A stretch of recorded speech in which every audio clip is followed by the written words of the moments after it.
Hi, I'm Allan Winkler, a retired history professor at Miami, and I'd like to talk to you and sing with you about Pete Seeger, about whom I wrote a book some 10 years ago.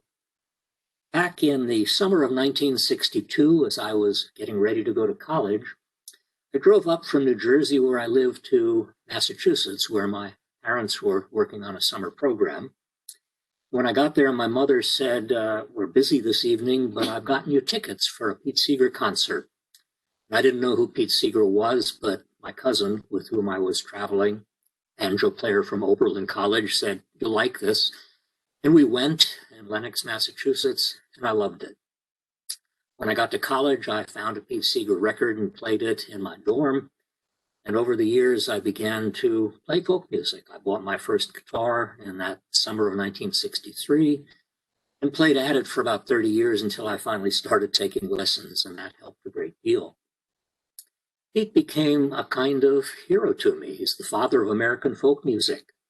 And as I learned more about his life, I was increasingly fascinated, and that really tempted me eventually to write a biography of Pete, working with him in the year 2011, and it was a real pleasure to do that. Pete came from a family of musicians. His father was a musicologist. His mother played the violin. Had a kind of lonely childhood. His parents left instruments around for him to pick up, and he did. Began to play a 4-string banjo. Eventually, his father gave him a 5-string banjo, and that helped enormously. He went away to college, to Harvard, where members of his family had gone, dropped out after 2 years, was a member of the Young Communist League, much like his father's radical background. Didn't know what he wanted to do, and floundered for a time during the Depression years, and then Alan Lomax, the son of John Lomax, the great musicologist who recorded all kinds of folk music in the South, gave him a job at the Library of Congress, transcribing folk recordings that he and his father had made. In the year 1940, Lomax gave him an opportunity to play at a benefit at Forest Theater on Broadway. Woody Guthrie, Leadbelly, all kinds of other people were there. Pete sang one song rather badly, he later said. But at that meeting, he met Woody Guthrie, 7 years his senior, and the two became friends. And Guthrie invited him to come out west, riding the rails, and gave him a chance to learn how Guthrie really did everything that he did with folk music. On that trip, Pete and Woody wrote a song together. It was Pete's very first song, not a memorable song, and I'm just going to do one verse of it for you. It's called 66 Highway Blues.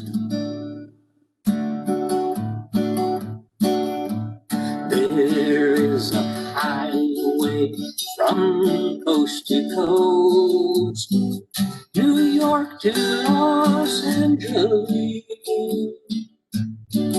I'm going down the road with trouble on my mind, up them 66 highway blues. In the early 1940s, Pete continued his radical activities, and he began to sing with a group called the Almanac Singers. It was a shifting population.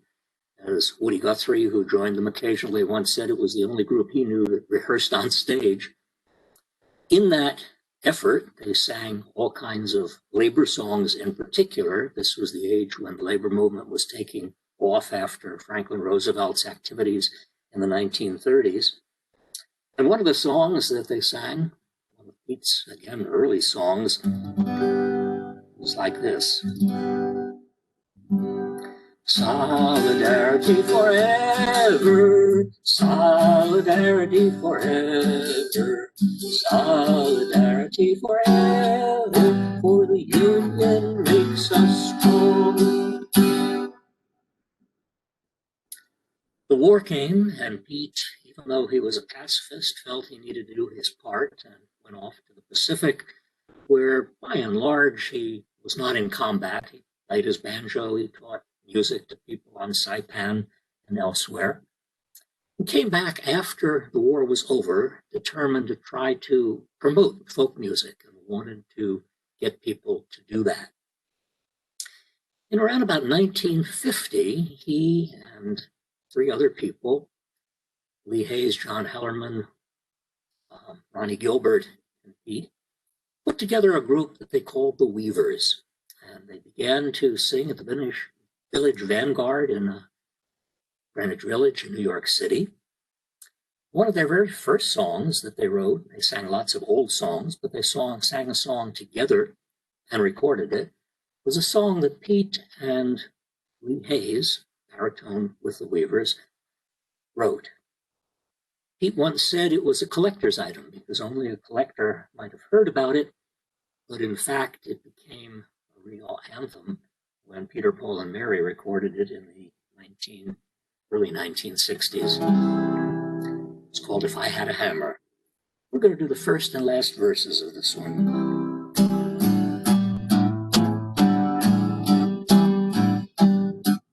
If I had a hammer, I'd hammer in the morn, I'd hammer in the evening, all over this land.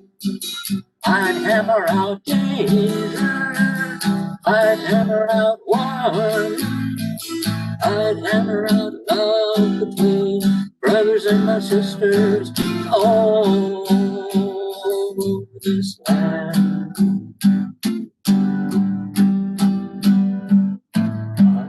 I've got a hammer and I've got a bell.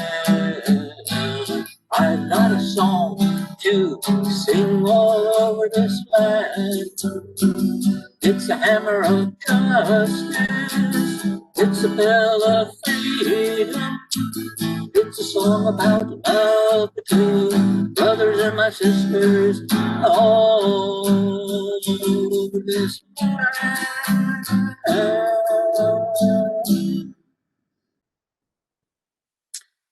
The Weavers also sang songs that other people had written, and one of the ones that became an absolute favorite was a song written by Leadbelly that became the #1 song in all of the United States in 1950. This, of course, was called Irene Goodnight. And I'm going to do a couple of choruses and my favorite verse.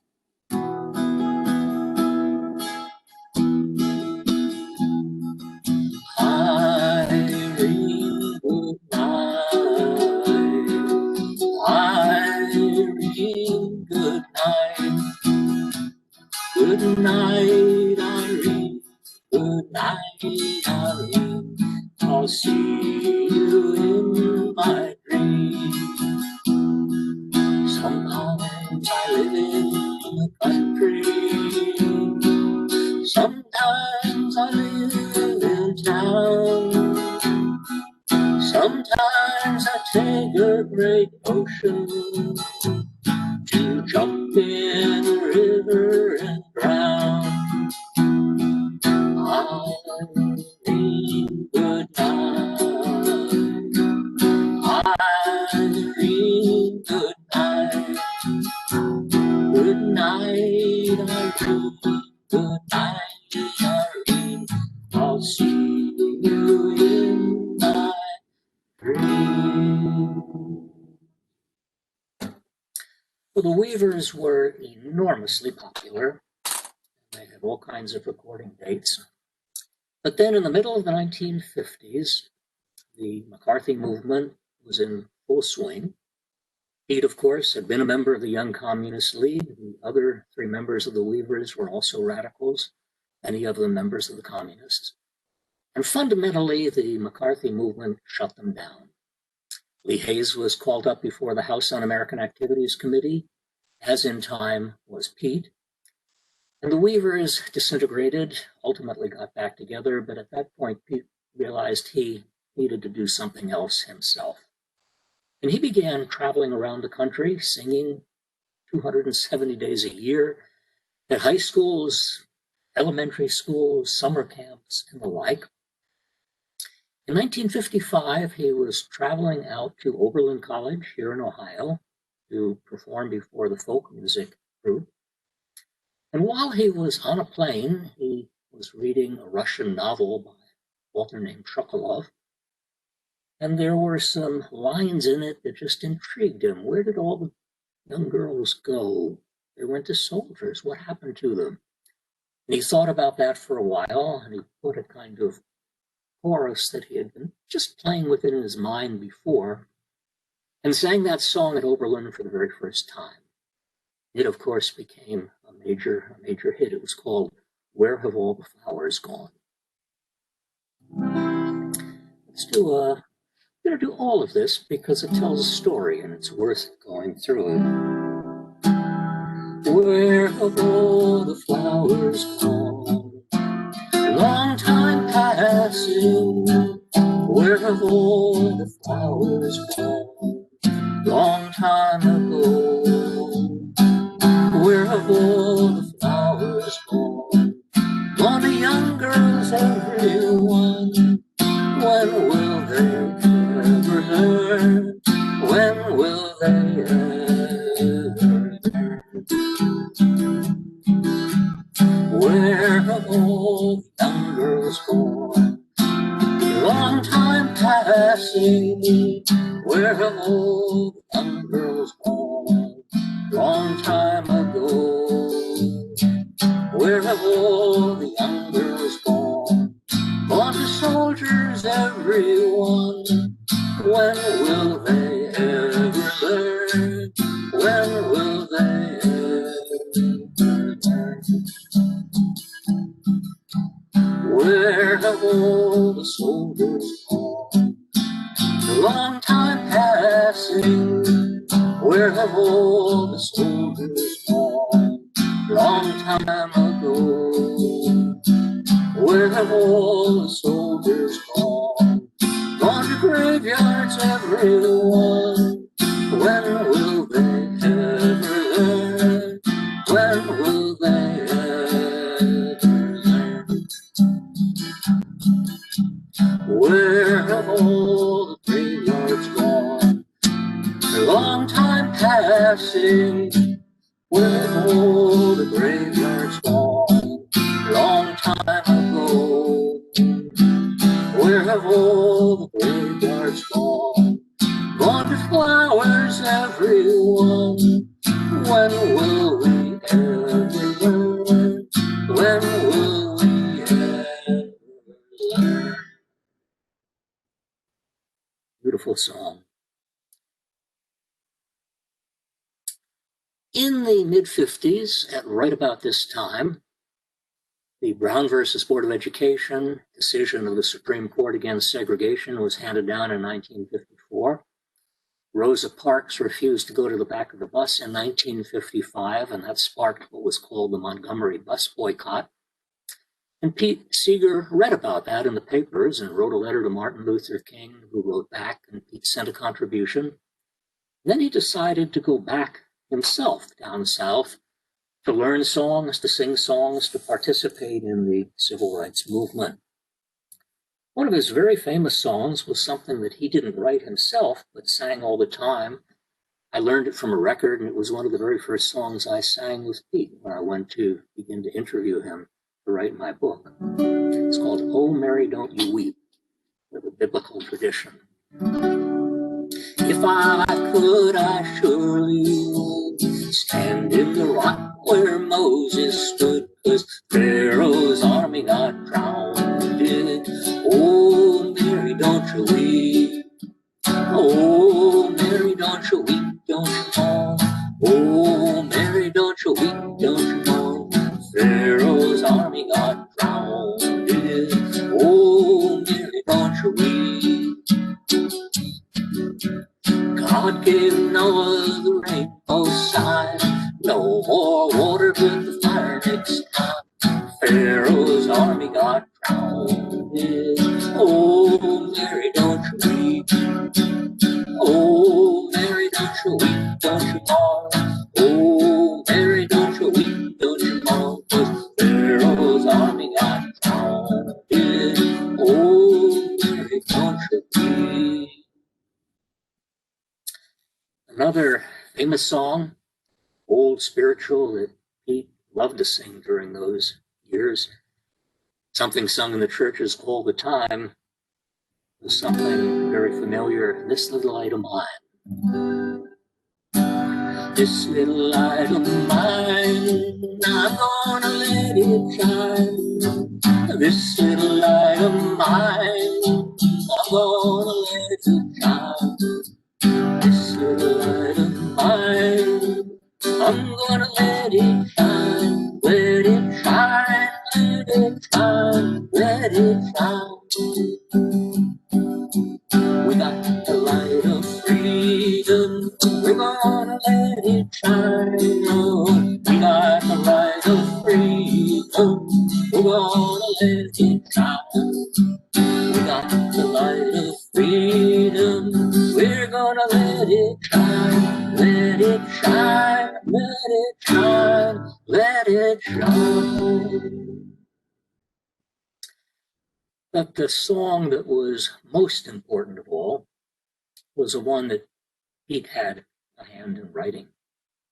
Came out of a song for churches written by Charles Tindley, 1900, called I'll Be All Right. It was changed and sung by black striking textile workers in Massachusetts, in North Carolina, in the 1930s and 1940s. A woman named Zophia Horton, who was the wife of Miles Horton, and she was the music director at the Highlander Folk School, which trained radicals, among them Rosa Parks before her Montgomery episode, heard it and began to teach it to the people at Highlander. Pete had come down to visit and learned it from Zophia, and he began to sing it. He changed it a little bit. It had become I Will Overcome, and he turned it into We Shall Overcome. He later taught it to a graduate student named Guy Carawan, who was a folk singer, guitar player. And Guy Carawan had succeeded Zophia Horton at the Highlander Folk School in the 60s after Zophia's death. And he invited a group of radicals, young students, to come together and invited Pete to join them. Taught the students this song, We Shall Overcome, and they loved it and began to sing it. A few weeks or months later, the group congregated together to form what became the Student Nonviolent Coordinating Committee. And at that meeting, Guy Carawan and Pete Seeger again sang this song with the students, and it became the anthem of the movement, We Shall Overcome. We shall overcome, we shall overcome, we shall overcome someday. For deep in my heart, I do believe we shall overcome someday. We'll walk hand in hand, we'll walk hand in hand, we'll walk hand in hand someday. For deep in my heart, I do believe we shall overcome someday.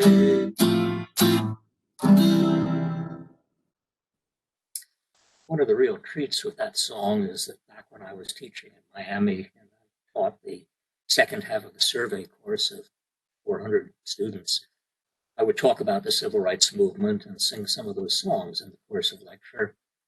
And I would have the students stand up, cross their arms like this, and hold the person next to them, as we did back in the 60s, and sing this song. And some of the students had never heard it before, and it was really moving for me to be able to do that. Well, towards the end of the 1950s and early 60s, the movement was changing, particularly in the mid-1960s. Black students were taking over the movement. It was no longer the peaceful movement. The Student Nonviolent Coordinating Committee under Stokely Carmichael became more radical and indeed embraced violence, the name of the organization notwithstanding. And Pete realized that he didn't really have as much of a role in that anymore. At the same time, after he had been tried for contempt of Congress in the McCarthy period and ultimately acquitted by the Court of Appeals, he began to be very concerned, as most Americans, many Americans did, about the war in Vietnam. Lyndon Johnson was escalating that war dramatically. By the end of the decade, 1967-68, there were more than 500,000 American soldiers in Vietnam. There were violent protests, and Pete wanted to do his part. And he wrote a number of songs about Vietnam. But the one that was his favorite was something called Waist Deep in the Big Muddy. And he, because of his radical past, had not been permitted to sing on television, particularly as the folk music was getting started. But in 1967, the Smothers Brothers invited him to sing on their program with CBS. And he sang this entire song, and it turned out that CBS cut the song, physically cut the tape so that it would not appear when they aired it a few days or weeks later. He was furious. Smothers Brothers were angry. They went back to CBS, and he did record it and played it, hoping that it would somehow change the culture of the country. Robert Caro, the great author of the biographies of Lyndon Johnson, which he's still working, the 5th volume, wrote a kind of memoir recently, and he said that 2 songs for him frame the 1960s. The first is We Shall Overcome, which we just did. Second was a song, Waist Deep in the Big Muddy, that Pete did sing finally on the Smothers Brothers show. And it's a song about an episode in Louisiana in 1942, but it's really a metaphor for the war in Vietnam. Because it tells a story, I'm going to sing the whole thing. It's called Waist Deep in the Big Muddy. It was back in 1942, was a member of a good platoon. We were on maneuvers in Louisiana one night by the light of the moon. The captain told us to ford a river, that's how it all begun. We were knee-deep in the big muddy, and the big fool said to push on. The sergeant said, "Sir, are you sure this is the best way back to the base?" "Sergeant, go on, I forded this river about a mile above this place. It'll be a little soggy, but just keep slogging, we'll soon be on dry ground." We were waist deep in the big muddy, and the big fool said to push on. Sergeant said, "Sir, with all this equipment, no man will be able to swim." "Sergeant, don't be a nervous Nelly," the captain said to him. "All it takes is a little determination, and follow me, I'll press on." We were neck deep in the big muddy, and the big fool said to push on. All at once the moon clouded over, we heard a gurgling fire. A few moments later, the captain's helmet was all that floated by. The sergeant said, "Turn around, men, I'm in charge from now on." And we just made it out of the big muddy with the captain dead and gone. We stripped and dived and found his body stuck in the old quicksand. I guess he hadn't known that the water was deeper than the place he'd once before been. Another stream that joined the big muddy, half a mile from where we'd gone. We were lucky to get out of the big muddy when the big fool said to push on. Now I'm not one to point any moral, I'll leave that for yourself. Maybe you're still walking, you're still talking, you'd like to keep your health. But every time I read the capers, same old feeling comes on. We're waist deep in the big muddy, and the big fool says to push on. That, of course, was the story about Lyndon Johnson, the big fool, which was the reason that CBS had cut it as well. 2 years later, I had just come back from the Peace Corps, where I was in the Philippines for 2 years, watching the chaos in America between 1967 and 1969. And in November of that year, there was the moratorium march to try to end the war. Richard Nixon was president at the time. And having missed out on Robert Kennedy's assassination, Martin Luther King's assassination, chaos at Columbia, at Harvard, at the Democratic National Convention, I got on a school bus and went down to Washington. Pete Seeger was there, and he was singing and having trouble getting the crowd to respond to him. And finally, as his time was about over, because they were on a tight schedule, began to sing a 7-word lyric that he had heard from John Lennon a week or so before. Very simple, 2 chords. And the crowd, several 100,000, began to sing too, and it went on for half an hour. Mitch Miller, with the Sing Along with Mitch, got on stage. Peter, Paul, and Mary jumped on stage. And this crowd of hundreds of thousands of people sang this over and over and over. All we are saying is give peace a chance.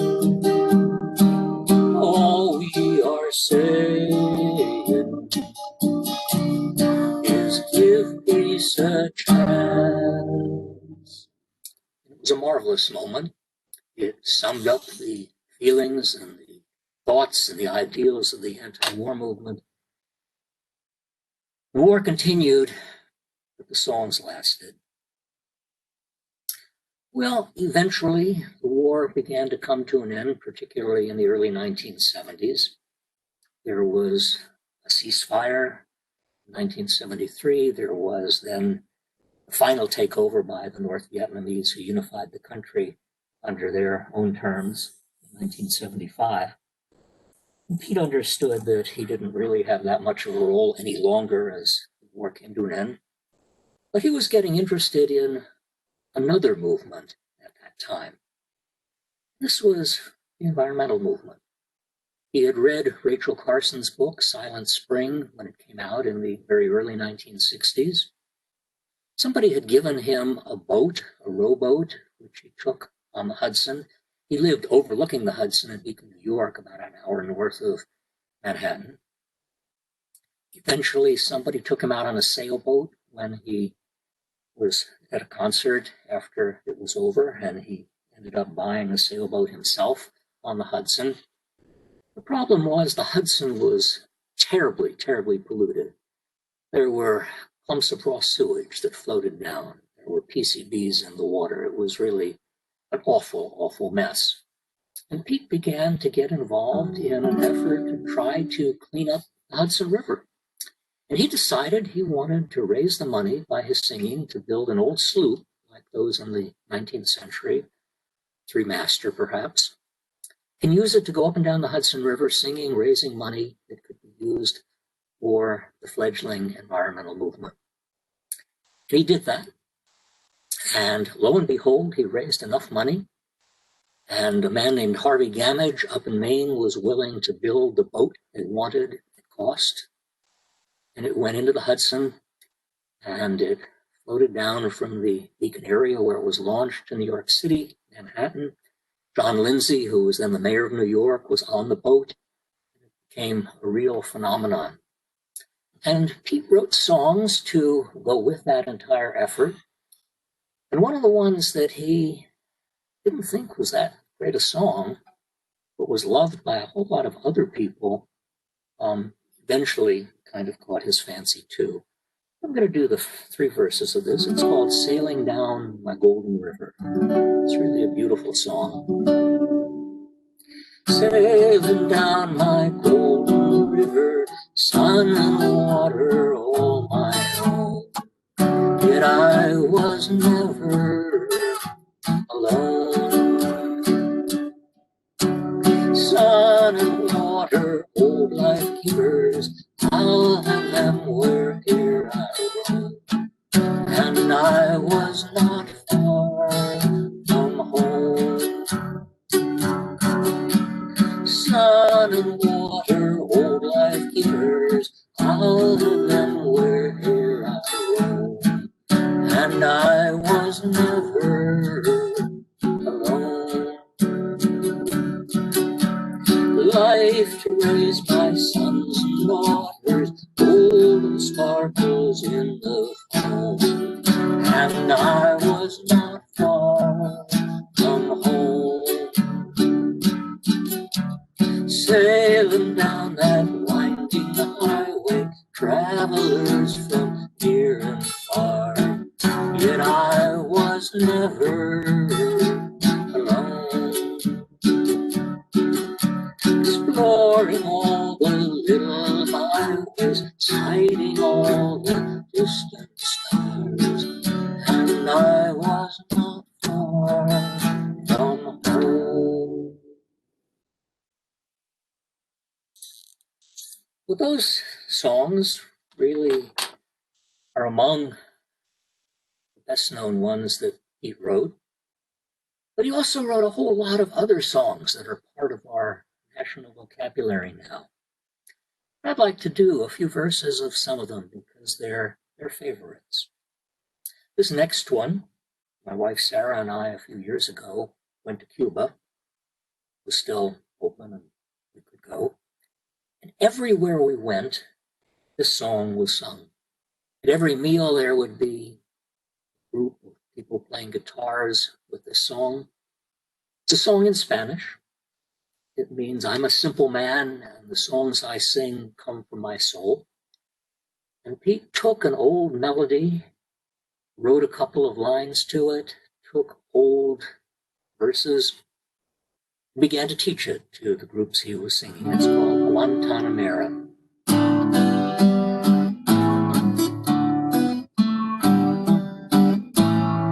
Yo soy un hombre sincero, de donde crece la palma. Yo soy un hombre sincero, de donde crece la palma. Y antes de morir me quiero echar mis versas de alma. Guantanamera, Guajira, Guantanamera, Guantanamera, Guajira, Guantanamera.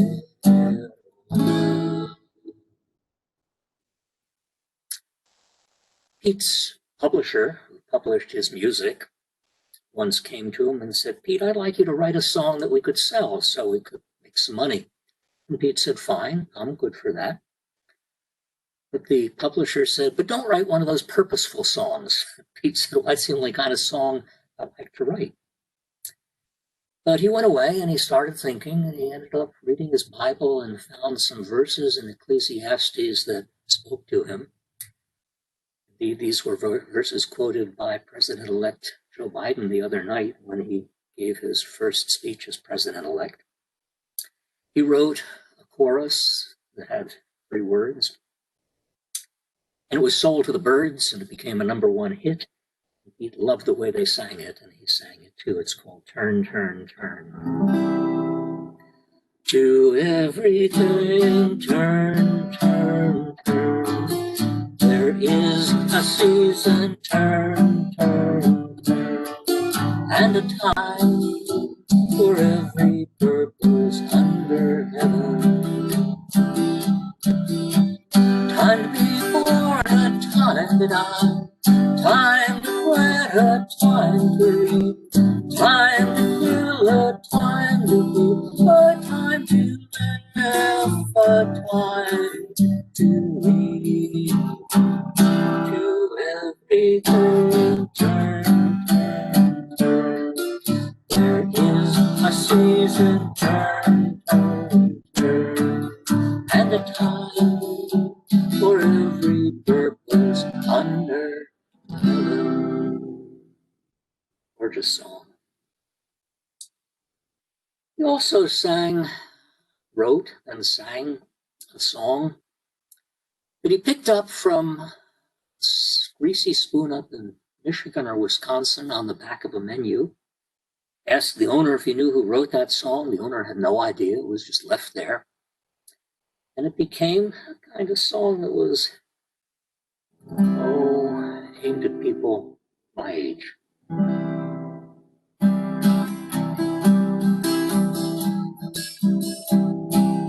How do I know my youth is all spent? My get up and go has got up and went.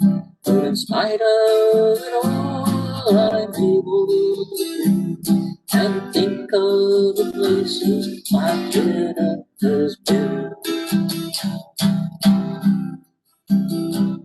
I get up each morning and dust off my wits, open the paper and read the obits. And if I'm not there, then I know I'm not in.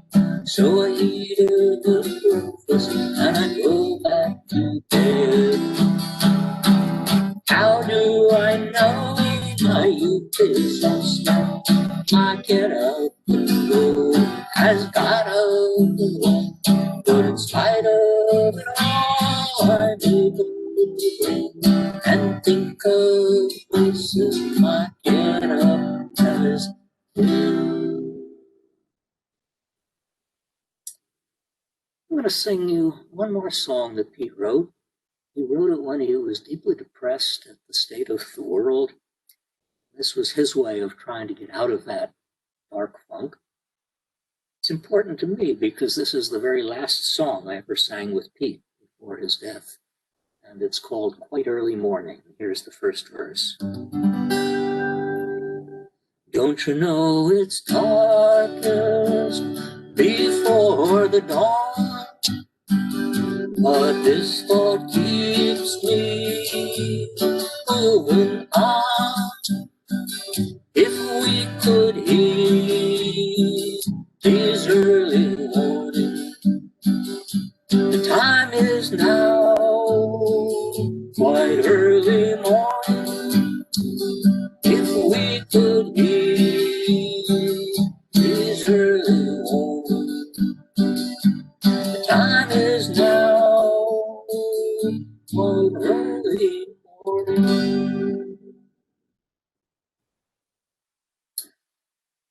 Pete, who was chastised by the House committee, who was brought before federal court, who was a kind of pariah for a time, became in time a national hero. And he and Toshi organized the Newport Folk Festival. He was eventually given the National Medal of Freedom by President Bill Clinton. He was given the Kennedy Center honors towards the end of his life. And all of that was terribly, terribly important. Somebody once asked me if I was embarrassed to take my guitar with my own playing to play with Pete. And I thought about that for a while, and Pete had once said he thought of himself as a link in a long chain, that his job was teaching songs to people. And I finally figured out that I was part of that chain, and that was okay. And I've now been teaching songs to other people, including my 12-year-old grandson who plays the ukulele, and it's been a wonderful experience. I want to close with a song that Pete didn't write, but he was the one who popularized it. And it was a song that he and others sang at Lincoln Memorial when Barack Obama was about to be inaugurated. Woody Guthrie's song from 1940, which he wrote as a kind of answer to Irving Berlin's God Bless America, which Woody felt was really sappy. Pete was the one who sang this in schools and others and got people singing it. We're going to do two verses. We're going to do the first verse following a chorus. Then we're going to do a verse that Woody wrote that people, by and large, had not sung for very long, but it was one of Woody's favorites. And then a final chorus. This land is your land, this land is mine. From California to the New York Island.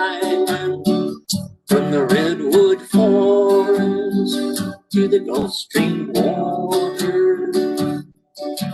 This land was made for you and me.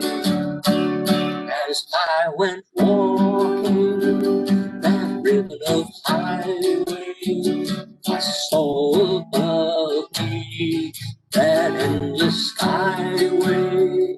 I saw below me that golden valley. This land was made for you and me.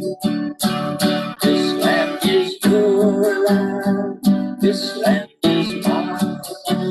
From California to the New York Island, from the redwood forest to the Gulf Stream water. This land was made for you and me. Was a great big wall there that tried to stop me. A great big sign said, no trespassing. But on the other side, it didn't say nothing. That side was made for you and me on the horse. This land is your land. This land is my land. From California to the New York Island, from the redwood forest to the Gulf Stream water. This land was made for you and me. Thank you very much for sharing this time and for singing and listening these wonderful Pete Seeger songs.